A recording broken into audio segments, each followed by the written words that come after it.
Bom dia, boa tarde, boa noite, bem-vindos a mais um Radioatividade, o podcast que não vai deixar pedra sobre pedra. Meu nome é Orlando Zapponi, sou delegado de Polícia Civil no Rio de Janeiro, coordenador nacional do Movimento Policiais Antifascismo, e hoje no nosso programa nós vamos receber um entrevistado muito especial, o médico Dr. Eduardo Faverier, que é o precursor da utilização da maconha medicinal em nosso país. O doutor Faverier, ele é formado pelo UFRJ, fez a sua especialização na Fiocruz e depois na Universidade de Bonn, na Alemanha. Ele tem formação em pediatria com especialização voltada para a questão da epilepsia, onde se começou a utilização da maconha medicinal. Faverier, seja bem-vindo ao Radioatividade, é um prazer encontrá-lo aqui. Nós já tivemos muitos momentos de luta juntos, pela legalização da maconha, principalmente pela regulamentação da maconha medicinal em nosso país. Seja bem-vindo, amigo. Zapponi, grande alegria de estar aqui. Bom dia a todos. Prazer estar aqui contigo. Você é uma figura fantástica, assim, que se destaca mesmo no teu meio de trabalho, por ter uma visão aí pacifista, uma visão libertária, uma visão de educação e de transformação por essa, que é o que a gente está fazendo aqui, transformar através da informação, Obrigado, do debate, amigo. da discussão. E é um orgulho, assim, acho que você ganhou a medalha Tiradentes, acho pelo seu trabalho. Acho que foi 1 ou 2 anos antes de eu também estar ali. Foi o Mink também que ofereceu para você a medalha Tiradentes? Foi o Mink, querido Mink. Mink. É sensacional. Querido Mink. Então, Faverier, deixa a gente começar aqui com uma pergunta que eu queria trazer para o debate. Se fala muito em cannabis medicinal e não em maconha medicinal. Eu sempre achei que a utilização do termo maconha medicinal é muito melhor para a gente desacralizar o debate sobre a legalização da maconha, porque senão parece que cannabis é uma coisa diferente de maconha. Uma coisa é a cannabis, outra coisa é a maconha? Olha, eu acho que o próprio debate disso, é isso, é aquilo, já eu acho que é enriquecedor, porque a forma correta seria cannabis, que é o termo latino, o termo biológico que descreve a espécie. Então, isso é um termo biológico que tem uma erudição, Então, ele entra bem, ele soa bem, ele soa respeitável, ele soa científico, e, portanto, tem uma boa entrada em meios acadêmicos, em meios que são muito conservadores, Então, assim, eu acho que tem uma vantagem de usar esse termo em lugares acadêmicos, mas eu acho que tem uma vantagem também muito grande de se falar em maconha, porque vem exatamente desconstruir décadas de uma campanha fake em cima da planta. Então, maconha ela é um termo brasileiro que é usada principalmente para descrever, seria o equivalente à marihuana, que é usado, que seria uma cannabis rica em THC, o tetraidrocannabinol, que é o componente, basicamente o único componente que tem efeito psicoativo na forma como é culturalmente conhecido, o que as pessoas entendem, por maconha. Então, nos Estados Unidos tem essa definição, assim, essa diferenciação: marihuana com elevado teor de THC e hemp, que é a tradução do cânhamo, que é uma cannabis que não tem efeito psicoativo, tem ambas têm efeitos medicinais, né? Mas a cannabis era o cânhamo era uma cannabis utilizada principalmente com fins industriais, né? Papel, construção de fibra, velas, óleo. Legal, Fabiolinha, Então, mas olha, vamos na genealogia da utilização medicinal da maconha ou da cannabis no Brasil. Você, como pioneiro, acho que foi em 2013, onde você teve contato com duas mães. Eu queria que você nos relembrasse um pouco essa história, né? De pacientes com epilepsia que procuraram você e você, a partir daí, começou a utilizar, né, o canabidiol no tratamento desses pacientes. Como é que foi isso e o que mudou desse primeiro momento para cá, né? Porque nós já temos aí quase 10 anos, né, do início, né, verdade. Eu acho que vai ser do medicamento. Vamos fazer aí, quer dizer, 10 anos realmente dessa história aí que começou ilegal, né? Tem até o filme do Tarso Araújo que conta, que chama-se Ilegal, que é exatamente a luta das primeiras mães pioneiras, né? Que em conseguir, na verdade, trazer de forma ilegal, né? Um contrabando, né? De óleo vindo dos Estados Unidos, né? Então, exatamente, essa história ela começa lá em 2005 nos Estados Unidos, quando a menina Charlotte Figgins ela tem uma epilepsia gravíssima, né, epilepsia de Dravet, e ela já estava basicamente condenada, né? Assim, os médicos já tinham jogado a toalha, ela já estava respirando aqui pela traqueostomia, com gastrostomia. Ela tinha assim cerca de 300 crises por mês, sendo que são crises às vezes prolongadas e a criança vai perdendo cognição, etc. Então, nesse momento, essa criança sabe de uma outra criança que tinha usado o óleo, se beneficia essa criança, não chega a ser conhecido o nome dela, mas aí os pais buscam lá os Stanley Brothers, né, que foi o primeiro grande dispensário de cannabis lá em Denver, né, em Colorado, Estados Unidos. E aí eles têm essa genética. Lá já estava regulamentado, né, nesse período. Não, lá estava nesse processo. Na verdade, muito nesse começo, né? Eles tiveram muito foi a partir desse caso que a coisa inicia lá essa regulamentação, né? E aí essa criança ela rapidamente passa a ter de 300 passa a ter 3 crises por mês e crises suaves e ganha a vida de novo, recupera a cognição, volta a andar, volta. E aí isso espalha para outras crianças, para aquela coisa, esse fenômeno da internet, né, que os pais de crianças com doenças raras rapidamente se comunicam, né, tem uma rede que, olha, surgiu um novo avanço aqui, surgiu aqui, e aí começa a ter as primeiras publicações, e aí as mães antenadas aqui do Brasil, né, a gente já tinha tido contato com isso lá na época que eu tive na Alemanha, né, de 1996, 99, já tinha essa coisa com o uso da marihuana, né, da maconha, da cannabis rica em THC, da cannabis que era fumada. Então já existiam vários relatos e também trabalhos científicos mostrando os benefícios terapêuticos, mas em se tratando de uma planta proibida e com efeitos psicoativos que poderiam, né, no uso mais crônico, também ter seus efeitos adversos,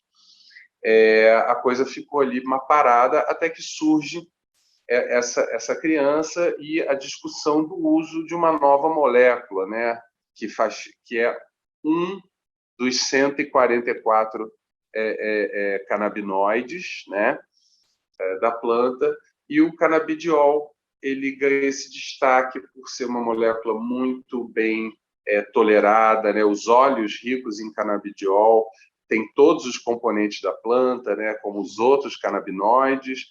Aí esse novo componente, de repente, que estava lá jogado num canto, passa aparece, e aí começa essa regulamentação nos Estados Unidos, e os Estados Unidos começa também a fazer muito dinheiro com isso, né? Começa a ter um boom ali de uso, começa a se descobrir outras utilidades, como a ansiedade, a insônia, a dor crônica, e o uso vai se alargando, e aí as coisas começam a ganhar uma escala mundial. Surge no Brasil aí com 2013, com essas primeiras mães trazendo o óleo lá da Califórnia, né? Esse era um óleo da Califórnia, esse. E me procuraram, e eu já tinha, né, estudado o assunto e tudo, mas com essa nova molécula, com essa nova perspectiva de disponibilidade do óleo, a gente estudou bastante, percebi que era uma molécula muito terapêutica, muito segura, e isso, apesar de ter muito medo, né, por conta, enfim, estávamos tratando de criança, né, com uma coisa que não estava ali claramente embasado cientificamente, era o início de uma estrada, né? Você tinha muito estudo na área básica, poucos estudos na área clínica. Que eu li uma entrevista sua que você falava uma coisa que achei importante da gente conversar aqui hoje, que você saiu do consultório e foi ao encontro da mãe dos pacientes. Então, esse movimento, né, de sair, né, daquele espaço, né, científico e ouvir a necessidade dos pacientes, você narrou nessa entrevista que foi fundamental para você se inserir, né, dentro das pesquisas e da aplicação da maconha medicinal, né? Isso eu queria que você falasse um pouco disso, que foi a partir elas que chamaram a atenção de você como médico, né, acerca da utilização do medicamento da cannabis medicinal. Sim, eu na verdade já tinha visto ali os relatos. Mas era uma coisa muito distante, né? Os relatos, com óleo nos Estados Unidos, ainda era uma coisa assim, os primeiros relatos. Eu já tinha visto os relatos, mas elas me surgiram com a seringa na mão e com a disposição, né? Olha, estamos aqui com uma seringa, vieram conversar comigo. Então, a gente já tinha, uns 2, 3 anos antes, a gente tinha montado a Associação Brasileira de Epilepsia aqui no Rio, né? E aí a gente começou a trazer, né, a fazer essa rede, né, das pessoas. A epilepsia é uma doença antiga, cercada de preconceitos, há uma possessão demoníaca, os epiléticos foram isolados nos manicômios, e aí dentro desse espaço as mães chegaram, né, e trouxeram a seringa, e assim. Então, isso que eu falei, que essa coisa de sair daquele espaço ali, de você do outro lado da mesa e simplesmente prescrevendo, diagnosticando, foi muito importante para mim, então, como profissional também. Mas me tira uma dúvida. Existe comprovação científica para a utilização do canabidiol para epilepsia. Mas eu ouvi de um médico outro dia que somente para epilepsia tem comprovação científica. Para as outras doenças, e que são utilizadas muitas vezes a maconha medicinal, hoje existe estudos científicos comprovando os benefícios da utilização da maconha medicinal para outras doenças além da epilepsia? Essa que é a pergunta. Tem. Bom, existem estudos, existem níveis, né, de evidência científica, né? Bom, um parâmetro, né, quando você já tem aí agências reguladoras como a FDA nos Estados Unidos, como a agência europeia, como a agência japonesa, como a Anvisa, né, dentro do contexto, né, de outros remédios, de outros cenários, ela reconhece, olha, esse remédio a gente reconhece que ele é eficaz e ele é seguro para ser utilizado, e aí você vai poder ter ele lá. Então, no Brasil, por exemplo, foi feito trabalhos nesse nível para epilepsia, mas nos Estados Unidos e na Europa já tem, por exemplo, aprovação de um produto que é equilibrado de canabidiol e THC, que já é reconhecido em mais de 33 países, né, de agências reguladoras, que é o uso na espasticidade, na dor da esclerose múltipla. O óleo atua na própria autoimunidade, na própria inflamação. e trabalha também na neuroproteção dos tecidos. Então, a melhora é global do paciente, né?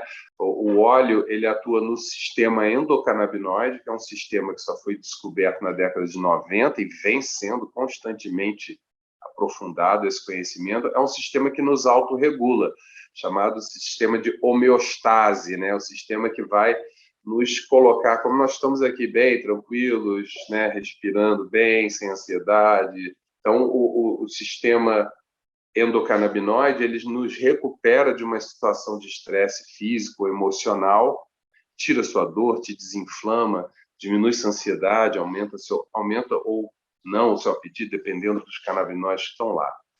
Então, há outras indicações muito já bem documentadas e aprovadas também, são como no tratamento do câncer, né?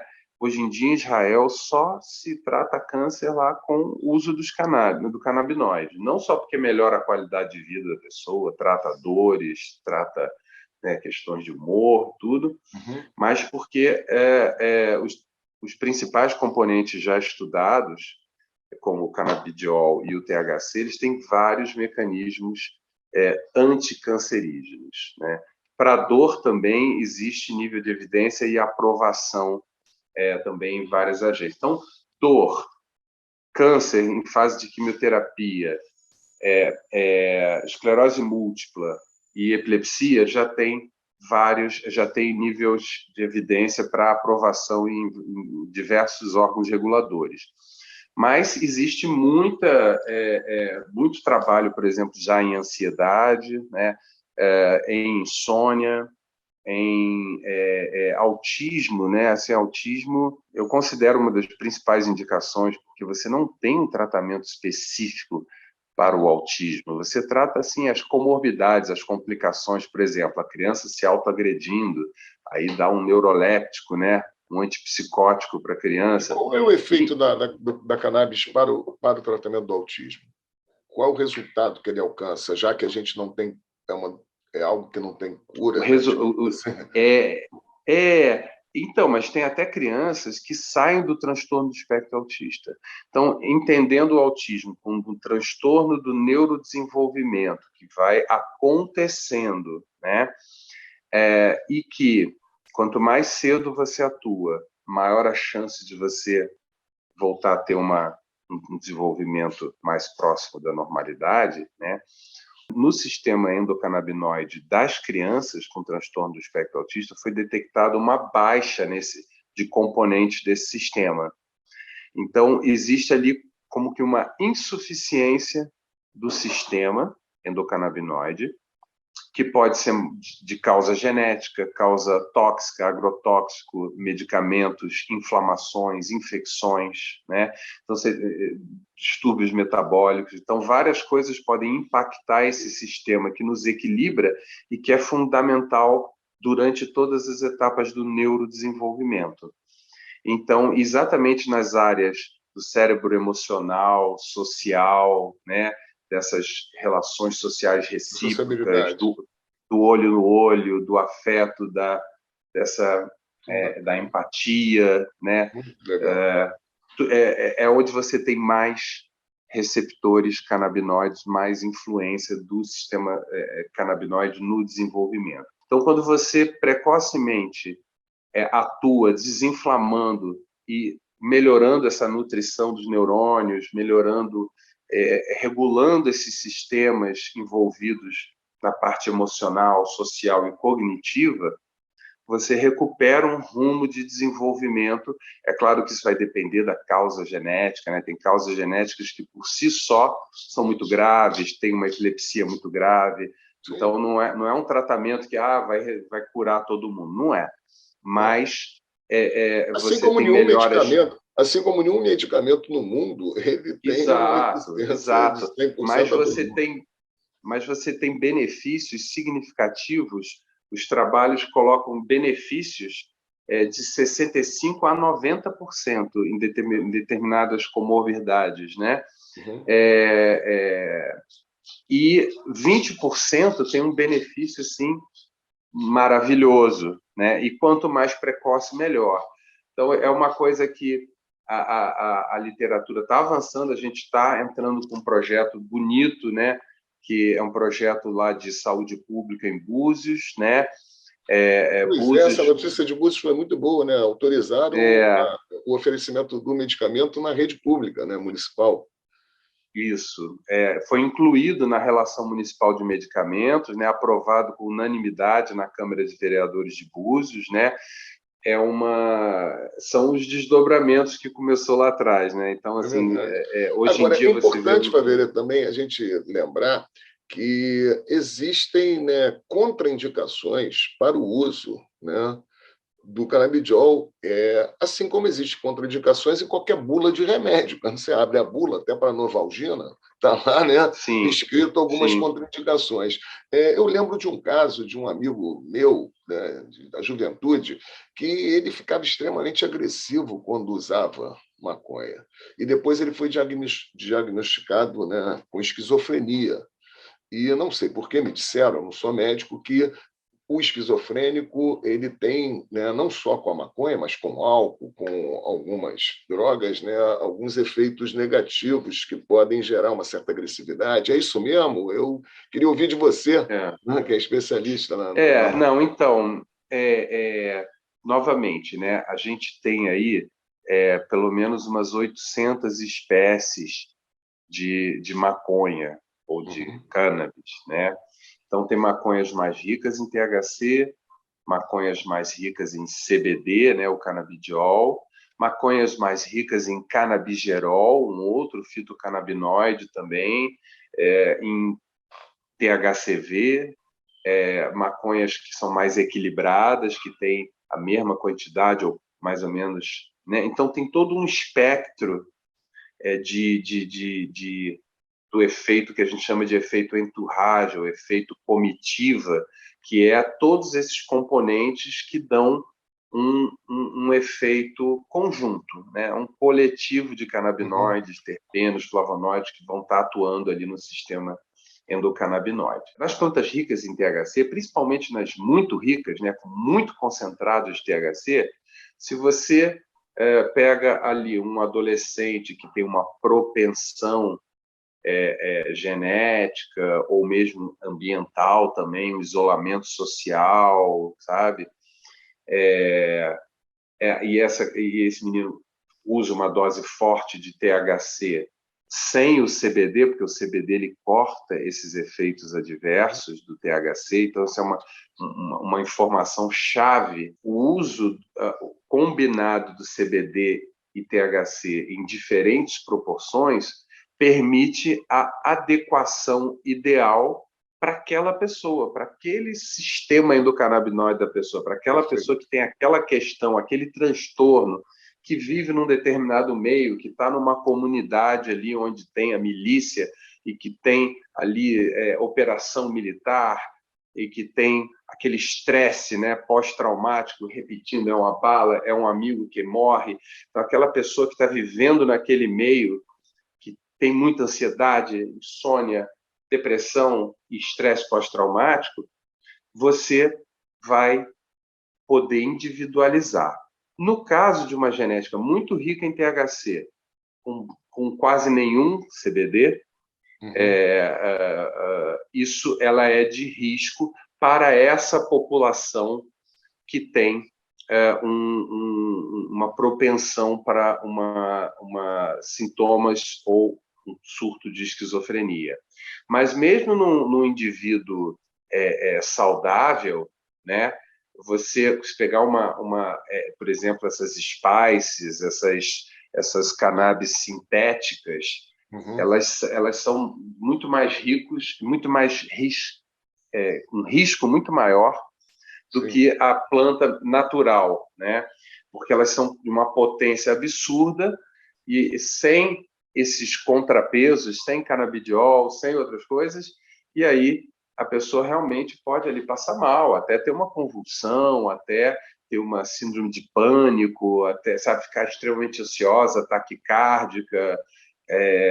Então, não mata, a pessoa não Ah, morre, mas passa mas dá por problema. umas horas passa ali por umas horas de desconforto e, eventualmente, aquilo ali, né, se for uma pessoa com uma propensão de esquizofrenia, vai gerar toda uma vivência aí de um sofrimento, né? A despersonalização, desrealização, paranoia, né? Então, realmente, o uso na adolescência é um uso que deveria ser evitado.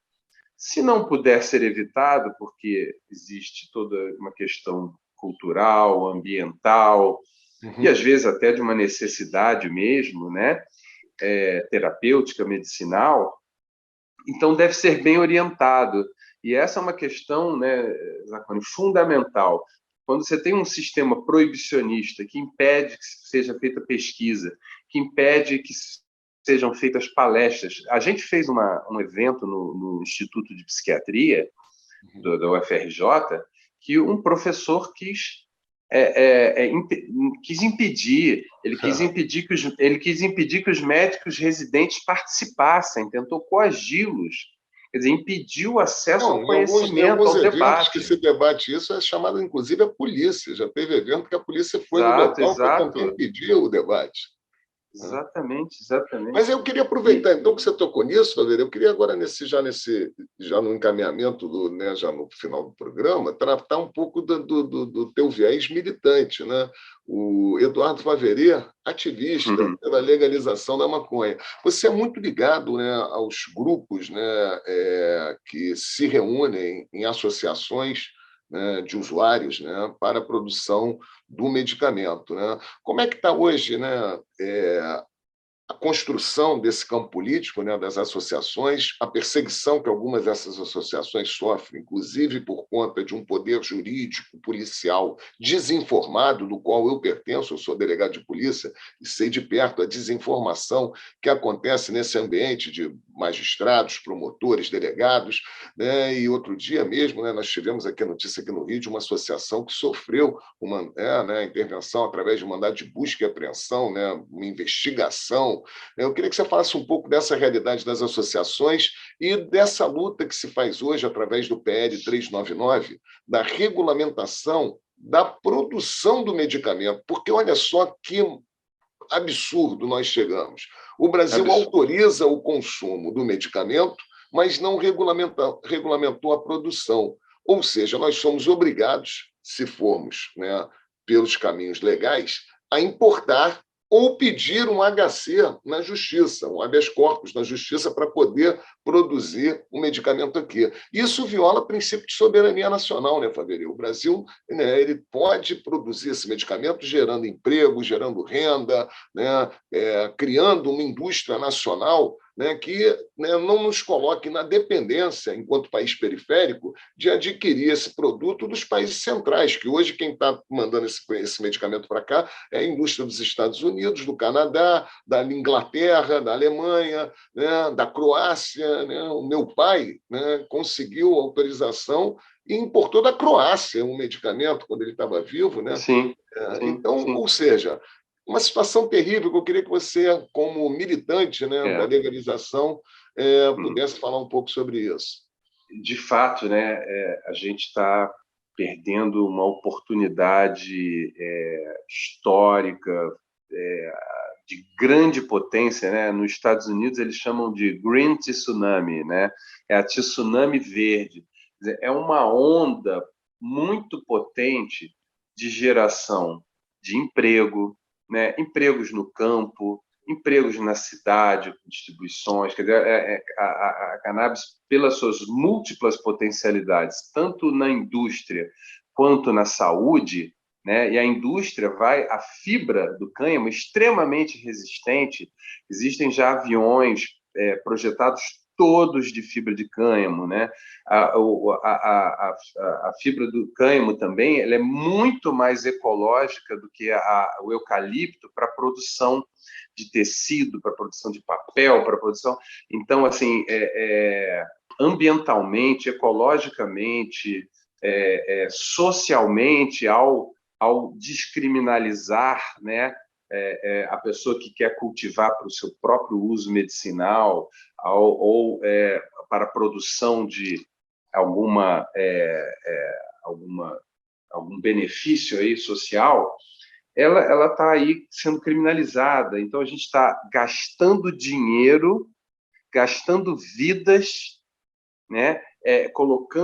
Aprisionando pessoas, porque as pessoas querem ter o direito aos benefícios que essa planta traz, né? Então, essa coisa mais nazista, fascista, aprisiona a planta, aprisiona as pessoas, e a gente paga por isso, em todos os sentidos, né?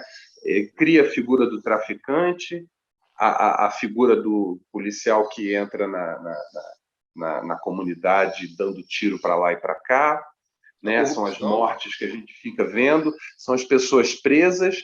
Quer dizer, essas pessoas presas podiam estar cultivando, podiam estar na terra, podiam estar produzindo. Então, sem contar na redução do preço, né? Na geração de acesso.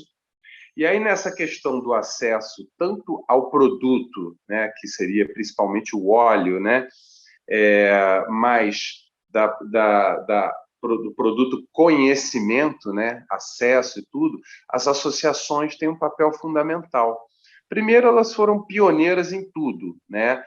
Os cultivadores que mantinham a tradição do cultivo, que já usavam para si mesmos medicinalmente, porque é importante que as pessoas entendam que quando a pessoa está ali, desenvolve uma relação boa com a planta e faz uso para se acalmar, ou para se divertir, ou para se socializar, isso é o bem-estar, é a saúde, bem-estar social, emocional da pessoa. Isso é um uso medicinal. A saúde, a OMS define, a saúde não é uma ausência de doença, é a presença de um bem-estar emocional, físico Aliás, e social. de passagem, Fabiana, isso já é feito com outros medicamentos, como o Rivotril, por exemplo. Sim, né? Sim. Não é nenhuma novidade se falar disso em relação à maconha. E então, as associações, elas são incríveis, assim, né? Porque é uma experiência incrível. A Abra Cannabis tinha gente do cinema, antropólogo, sociólogo, neurocientista, farmacêutico, enfermeiro, nutricionista, Tem policiais que participam cultivador, dessa associação. policial, pastor evangélico, né? Então, assim, é fantástico a permeabilidade que a cannabis tem, seja pela questão religiosa, né? Os índios usam, os negros já usavam, né? Desde sempre trouxeram da África. Então tem um resgate cultural, tem um resgate, tem uma valorização aí de uma permeabilidade que faz com que a cannabis seja um ponto de encontro para as pessoas, seja um ponto de convergência, que as pessoas estão ali discutindo saúde, bem-estar. E é claro que pode haver, como tudo, o abuso, né? Então, o abuso de comida leva à obesidade, a pessoa tem N doenças por obesidade, né? Então, e dentre as substâncias de abuso, né, que induzem algum nível de dependência, a cannabis é mais medicinal, a cannabis é a mais administrável, é a mais, né? Então, assim, não existe motivo para esse proibicionismo, nem o proibicionismo de cultura. Estamos perdendo uma oportunidade incrível. As associações avançaram tremendamente nesses... bom, considerando que a primeira foi 2015, lá a Abrace, nesses 7 anos, a PEP já tem agora o apoio da Unicamp, que é isso que deve acontecer, as instituições públicas devem apoiar instituições de ensino como a Fiocruz, que tem apoiado desde sempre. A Fiocruz tem sido uma grande parceira, a UFRJ, agora o UERJ recentemente fez um evento na Academia Nacional de Medicina. Então, a UF discute em vários, no cinema, em tudo mais. Então, essas parcerias do setor público com as associações, permitindo que a associação faça de uma forma milenar, né, com uma extração alcoólica, ou até outras formas de extração que já estão surgindo, ultrassom para você extrair ali o óleo, produzir. Então, as universidades analisam o óleo. Então, a APEP, que é uma associação aqui do Rio de Janeiro, que tem uma sede no centro do Rio e tem uma fazenda em Miguel Pereira, né, Partido Alferes, a PEP tem seus olhos analisados por uma entidade universitária do mais alto nível, que é a Unicamp. Então, me diga qual é a indústria que chega aqui, americana, que tem um controle externo, regular, universitário, acadêmico desse nível. E as associações, por não ter, elas têm também uma facilidade maior de inovar, porque é você produzindo para você mesmo. Então, se eu decido usar um óleo de canabigerol, porque existem várias evidências básicas, algumas clínicas, que ele é bom para a minha dor, eu estou assumindo esse risco baseado na minha relação com o meu médico, com a ciência que existe por trás. Então, a associação ela tem um caráter inovador, ela tem um caráter agregador, um caráter de permitir o acesso, de difundir conhecimento e reduzir os custos da saúde. Porque quando uma associação está lá e está fazendo o seu próprio remédio, significa que não é nem o plano de saúde que está pagando por isso, não é nem a Secretaria de Saúde que está pagando por isso, é o próprio terceiro setor, é a própria sociedade que fala assim, nós vamos nos dar as mãos, o conhecimento está aí na internet, está na cooperação entre as associações, a Abrace ajuda, inúmeras associações, a PEP ajuda, a Abracannabis ajuda a Abrabúzios, que ajuda a outra. É uma rede de solidariedade, uma rede de Hoje troca existe, de inclusive, uma conhecimento. federação, não é? Uma federação Existe, inclusive, a Federação das Associações. Isso, muito bom. Agora, que a questão forte aí é exatamente o meio médico, ele é conservador, né?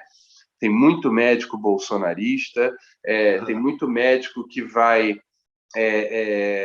dizer não, só pode, é que nem a coisa da FIFA. Não, só serve se for esse campo com essa quadra, com essa rede especial produzida na Suíça. Ou seja, você bota tanta exigência ali que encarece o produto, só poucas empresas vão ter a possibilidade de produzir aquilo, dificultando o acesso, concentrando a riqueza. Então, é tudo o contrário do que a gente quer. A gente quer as associações com apoio universitário, apoio das instituições com qualificação, que é o que está acontecendo. Então, a gente não pode deixar que o interesse na indústria farmacêutica, que o interesse de conservadores, né? Hoje em dia eu fico pensando assim, né, Zacone, me conta aí, a pessoa fala assim, não, somos do Partido Conservador. Conservar o que eles querem? Conservar o machismo? Conservar o racismo? Conservar a desigualdade social? Conservar a violência? Sim. Conservar né, essa estrutura de... O que é isso? É isso que é violência, né? Vamos conservar tudo do jeito que a gente está, né? A gente devia perguntar para essas pessoas, vem cá, você quer conservar o que mesmo? Disso tudo aí, né? A gente é um país que tem que transformar, né? Temos que transformar a nossa realidade. E a cannabis importante, porque nós estamos vai ser um grande instrumento.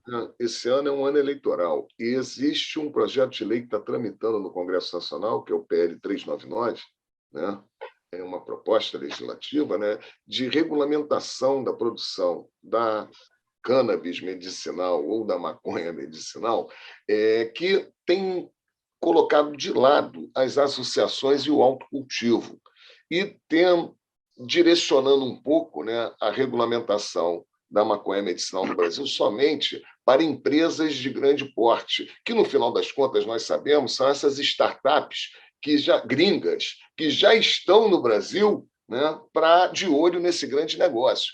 Então, acho que é importante a gente estar aqui num programa que vai, né, ser divulgado nas redes sociais, que as pessoas passem a se inteirar mais desse tema, no sentido de observar que o autocultivo, né, ele é algo necessário no debate sobre a regulamentação, e as associações, né, são fundamentais, né, para que a gente construa um projeto de regulamentação desse medicamento no Brasil, sem que a gente entregue, né, o que o meu amigo André Barros chama de ouro verde, né, né, na mão, né, desse grande capital internacional. E eu acho que você, Eduardo Faveria, como médico e militante, né, esse teu compromisso, né, com as associações, né, essa sua militância junto às associações, tem nos ajudado muito, né, a ter um esclarecimento melhor sobre o tema, sobre esse debate. Eu agradeço muito mesmo pela sua militância, né, por você ser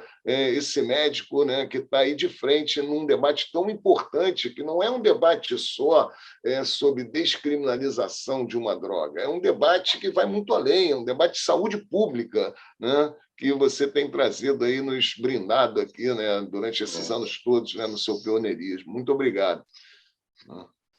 Orlando, Zacone, eu acho que o PL é aquela coisa, traz avanços, né, que vai trazer crescimento econômico, vai trazer geração de emprego.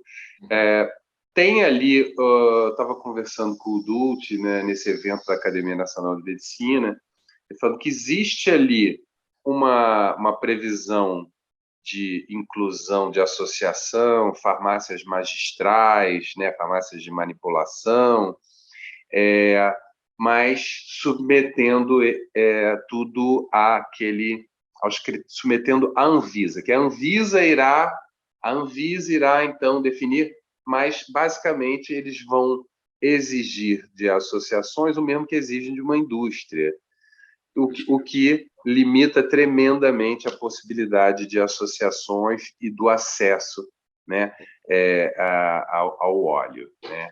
Eu queria dizer que, assim, para mim foi um privilégio, né, ter você e tantas outras pessoas lado a lado, juntos, combatendo o preconceito e a ignorância, e dizer que, assim, eu frequentemente falo isso, assim, gente, nos meus 30 anos de formado, 33 já, eu nunca tinha visto isso, sabe? Tipo, sabe, é muito gratificante trabalhar com a cannabis medicinal, com a maconha medicinal. Você vê crianças, sabe, recuperando, crianças, adultos, pessoas. É tanta gente que já se beneficiou e que vai se beneficiar. É um campo tão potente em todas as suas vertentes que a gente precisa mesmo, né, estar de olho nos interesses comerciais que querem se sobrepor aos interesses sociais, ambientais, né? E eu acho que essa exigência é descabida, né?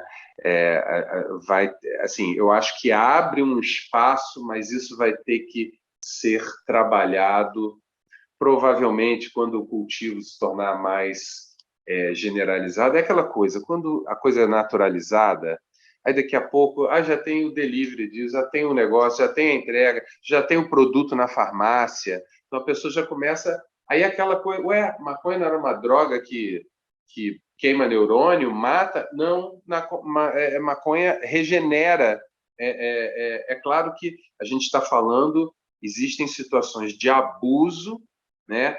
E tudo abusado em grande quantidade não haverá problema. Até a água, se você beber demais, você tem uma intoxicação hídrica. Você sabe que então, eu ouvi de um MC que interessante isso que você está falando, que se a maconha for legalizada e ela vender na padaria, ela não vai ser mais a porta de entrada de outras drogas, como eles falam, vai ser a porta de entrada do café da manhã. Eu achei isso sensacional. Exatamente, na Então culinária, né? Pô, É Favre, isso olha, aí. a gente já está no nosso tempo aqui, né, do programa. Poxa, eu Agora, queria te agradecer muito. Claro, você pode posso encerrar dar aí, uma última com informação, certeza. assim, né? A gente, bom, está tendo aí o evento da APEP. A APEP faz um evento com a Fiocruz agora no dia 9 e 10 de julho, no Museu de Arte Moderna, né? É um evento muito importante que congrega todas as associações, que trata-se de todos esses temas, né?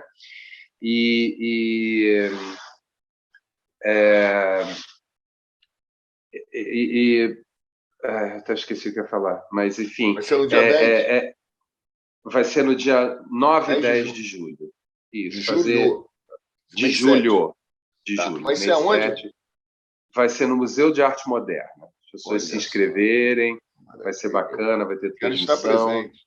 Muito obrigado pela sua participação no nosso Radioatividade. A gente segue juntos, tá? Seguimos juntos. Grande abraço, amigo. Namastê, namastê. Não podemos